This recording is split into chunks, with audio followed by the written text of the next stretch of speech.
I never imagined my life would shatter in one phone call. One moment, I was excitedly holding a tiny sonogram in my hand, heart racing with joy, and the next, my fiancée was gone.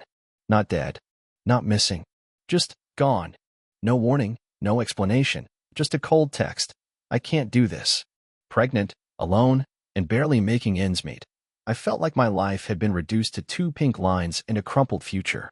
I couldn't go back home. My parents had disowned me when I chose him over tradition.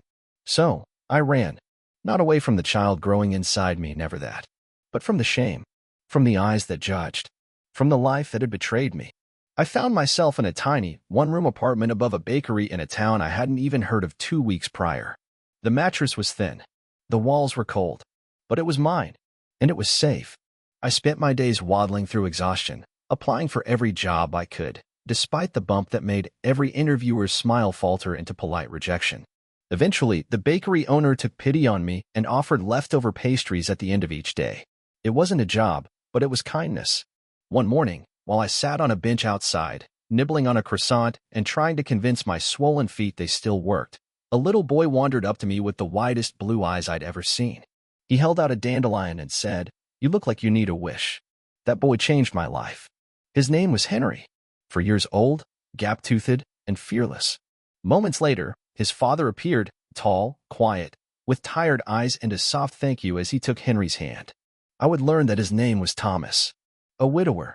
A man who had known loss deeper than I could imagine. We became acquaintances in passing at the bakery, in the park, at the grocer's. Always polite, never invasive. Then one day, Henry tripped on the curb and scraped his knee. I helped calm him while Thomas ran back for a first aid kit. That evening, Thomas knocked on my door and asked, with visible hesitation, "Would you ever consider being a nanny?" It felt too good to be true, a job, a roof, and a purpose. But desperation doled out. So I became their nanny. Mornings turned into routines. Lunches turned into shared laughs. Nights became bedtime stories and the occasional glass of wine on the porch once Henry was asleep. Thomas and I never talked about his wife. I never talked about my unborn child's father. We just existed. Parallel, safe, and quietly healing. Until the night it all changed. Henry had a nightmare. I rushed in before Thomas did, holding the boy close as he whimpered about losing everyone. Thomas stood at the doorway, shadows dancing across his face. Later, in the kitchen, he whispered, "He's afraid I'll disappear too." There was something raw in his voice, the kind of ache only those who have loved and lost recognize. And in that moment, I reached for his hand. We didn't kiss. We didn't cry. But something shifted. The walls we built to survive? They started to crumble. The baby was due in 2 months. I hadn't told Thomas. Not out of shame, but fear. Fear that he'd pull away. That he'd see me not as me, but as a responsibility. But one day, while lifting Henry onto the swing, I winced. Thomas noticed. Asked. I tried to brush it off. Later that night, he gently asked again, "Are you expecting?" I froze, nodded, and waited. His reply? "Good. No child should enter this world unloved. And if you'll let me, neither will you." I broke. Life settled into something almost sacred. Henry called me Mama once by accident. He blushed and apologized. I didn't correct him. Thomas built a cradle from scratch in the garage just in case, he said, like hope was something we had to tiptoe around. The neighbors started whispering, assuming we were a couple. At first, I hated it. Then, I didn't. It was like living in the space between a memory and a dream. Until the past came knocking. I came home one afternoon to find Thomas sitting rigid on the couch, an envelope in hand. He handed it to me silently. It was a letter from my ex. He had tracked me down, claimed he wanted to make things right, and included pictures of a nursery he'd decorated, as if paint could patch over abandonment. I wanted to scream. But Thomas just said, "Whatever you choose, I'll support it. But don't let guilt raise your child. Let love do it." And for the first time, I believed I had the right to choose peace. I didn't respond to the letter. Instead, I wrote one of my own to my child, telling them how they were loved before they ever arrived, how they were wanted, how their life was not a mistake. 2 weeks later, labor came early. Thomas drove like a madman to the hospital. Henry clutched my hand and wouldn't let go. When the nurses handed me my daughter, I wept, not because I was scared, but because somehow, despite everything, I had arrived exactly where I was meant to be. We named her Grace. She had Thomas's calm eyes and Henry's mischief from day one.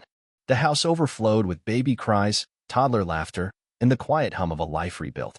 One morning, while folding laundry, Thomas looked at me and said, "You know, I never believed in second chances, but you've made me think maybe they believe in us."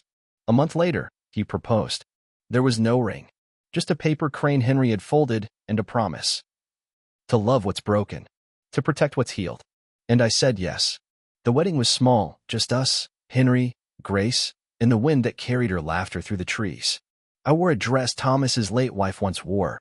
Her mother offered it to me with tears and a trembling blessing. We said our vows under the oak tree in the backyard. Henry held a bouquet. Grace gurgled in my arms. And for once, everything felt still. Whole. Worth it. Years passed. Henry grew into a thoughtful, protective big brother. Grace learned to dance before she could walk properly. Our home became a sanctuary, one where we celebrated scraped knees, bad days, and every birthday like it was a victory. I never imagined I'd find this kind of joy again. But healing isn't about forgetting. It's about remembering how far you've come. Sometimes, I still get letters. From people who heard fragments of my story, from old neighbors, from distant relatives. Even from him. I don't respond. Not out of anger anymore, but because silence is sometimes the loudest answer you can give. One day, Grace asked why I never talk about her other dad. I told her the truth. He wasn't ready to be a father, but that didn't mean she wasn't wanted. She nodded, thoughtful, then said, "Well, he missed out." She was right. I keep a journal now. For the kids, mostly. I write about the ordinary, spilled cereal, Sunday pancakes, lost teeth, sleepy hugs. Because those are the memories that matter. Not the pain that came before them. Not the ghosts that tried to follow us.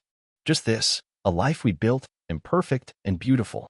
And if someone were to ask me what saved me, I'd say, a little boy with a dandelion, a stranger's porch light, and the strength to believe that no matter how lost you are never beyond being found. Because love, real love, doesn't ask where you've been. It simply says, "Welcome home." I remember the early mornings, the kind where the sky turns pale orange and silence still clings to the windows. Back then, every breath felt heavy, and even the sound of my own heartbeat reminded me of what I'd lost. There were nights I couldn't sleep. I'd lie awake wondering if I'd ever be enough for my child, for myself, for anyone. But each morning, I got up. I ate stale bread. I smiled at strangers. I placed my hand over my stomach and whispered, "We've got this." I wasn't brave. I was just too desperate to give up. Henry's laughter was like sunlight on cold skin. When I heard him, I remembered what hope used to feel like. Not a loud, triumphant feeling, but a soft, persistent whisper. The kind that keeps you going even when your world is crumbling. Thomas rarely spoke of his past, but when he did, it was always with reverence. Not sorrow, as though he still loved, but had learned to live beyond. We became each other's quiet company. There were no grand declarations, only the comfort of someone who didn't need to ask why you cried in the shower sometimes. Labor was chaos, pain, panic. But when my daughter was placed in my arms, screaming, perfect, whole, something inside me stitched itself back together. In that moment, I realized motherhood wasn't about being ready. It was about showing up, heart first, fear second. Thomas was there the entire time. He never flinched, never looked away. When I apologized for the mess, the pain, the noise, he said, "You've never looked stronger." One winter night, I sat by the fire with Grace on my chest and Henry at my feet. He looked up and asked, "Do you think Mom would have liked her?" I paused. My throat tightened. "She would have loved her," I whispered. He nodded, satisfied. That was the moment I knew. We weren't replacing anyone. We were simply continuing the story. And every chapter we wrote together made the past less sharp. Some nights, I'd wake up drenched in sweat, my heart pounding, fingers clutching the sheets like I was still falling. Dreams of the day he left haunted me. Sometimes he was there, smiling. Sometimes he never existed. The scariest ones were where he returned, and I let him back in. That fear kept me grounded. It reminded me of the woman I never wanted to be again, the woman who believed love was sacrifice, even if you were the only one bleeding. Grace's first smile came during a thunderstorm. The lights had flickered, Henry had screamed, and Thomas dropped a whole tray of dishes in panic.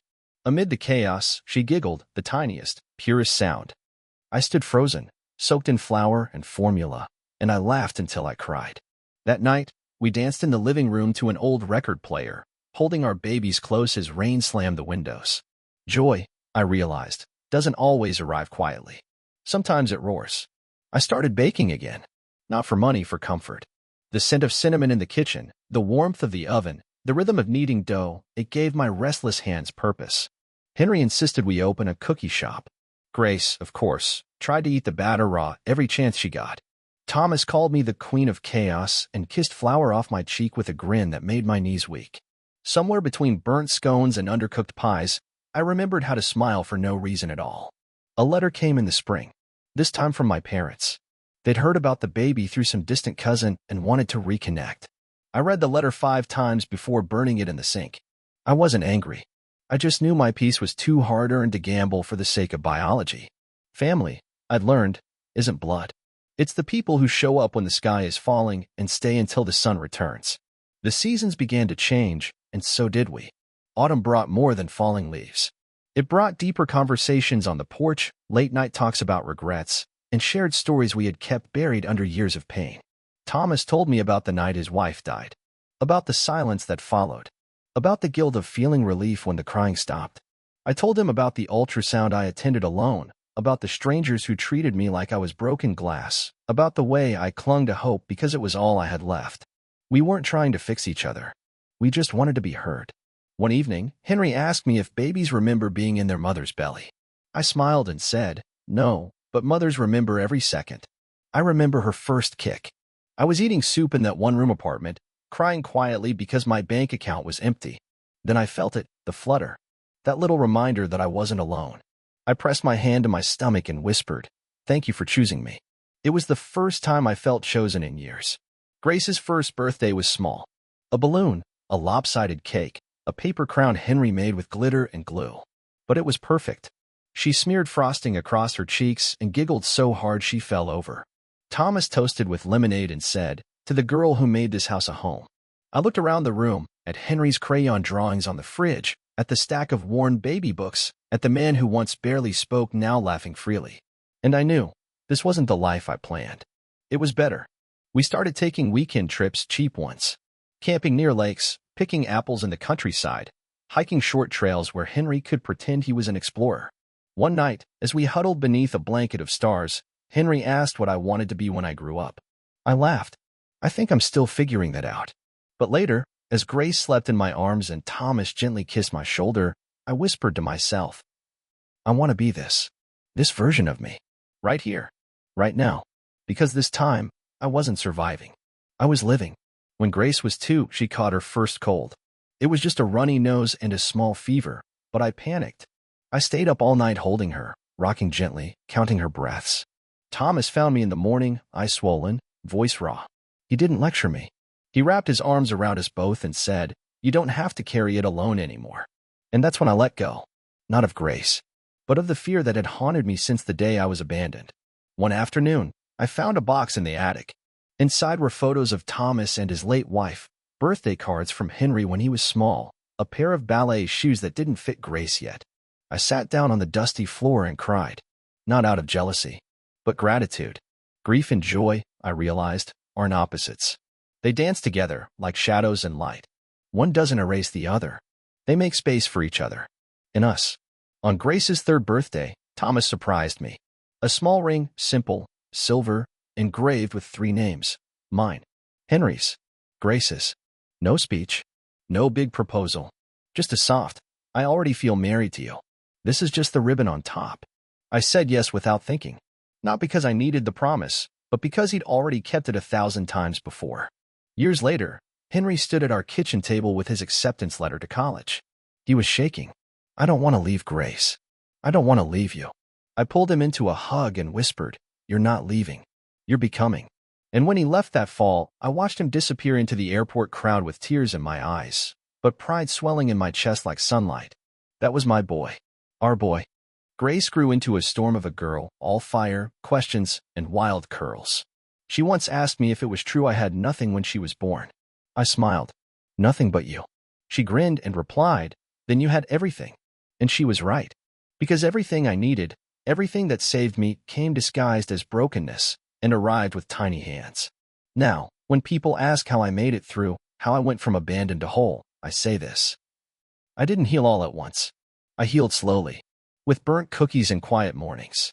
with small hands in mine and warm arms around me, with love that didn't rush or demand, with a family built not by blood, but by choice. And that kind of family? It never leaves. We took a road trip once, just the four of us. No destination, no plan. We stopped at tiny towns, slept in motels that smelled of lemon cleaner, and ate greasy diner food like it was gourmet. At one point, we found a meadow by accident.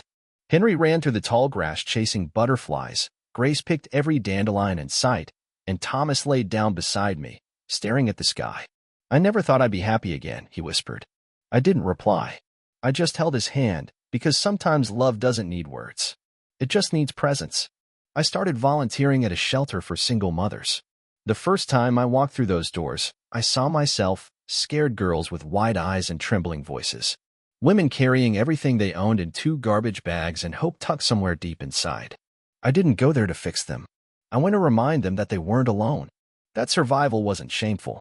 That rising again wasn't weakness. It was the fiercest kind of power. Some of them called me Miss Hope. I never corrected them. One rainy evening, Grace climbed into my lap and asked, "Were you sad before I was born?" I paused, caught between truth and protection. "I was lost," I said gently. "But then I found you." She hugged me so tight I couldn't breathe, then whispered, "Next time you're lost, I'll come find you." And that was it. That was grace. The hardest part was forgiving myself. For staying too long in a love that didn't love me back. For believing I had to earn kindness. For thinking I was only valuable when needed. But motherhood taught me something no therapy or book ever did.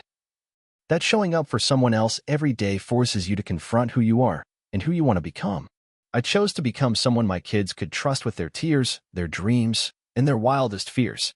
And maybe, someday, their kids too. When Grace started school, I watched her walk through those doors with her wild hair, oversized backpack, and unshakable confidence. I thought back to the girl I was, hiding under oversized hoodies, flinching at kind words, preparing for disappointment. Grace didn't carry that. She carried light. She carried every piece of our story, the broken and the beautiful, and turned it into joy. She didn't just inherit my name. She inherited my healing. Thomas and I grew older. Our hair grayed. Our laughter lines deepened. Our calendar filled with doctor's appointments and school plays. But love, it never dulled. It evolved. Into grocery lists stuck to the fridge. Into quiet smiles across the dinner table. Into hands that found each other in the dark, every single night. We didn't chase fire anymore. We tended embers. And they warmed us just fine. Years passed like whispers.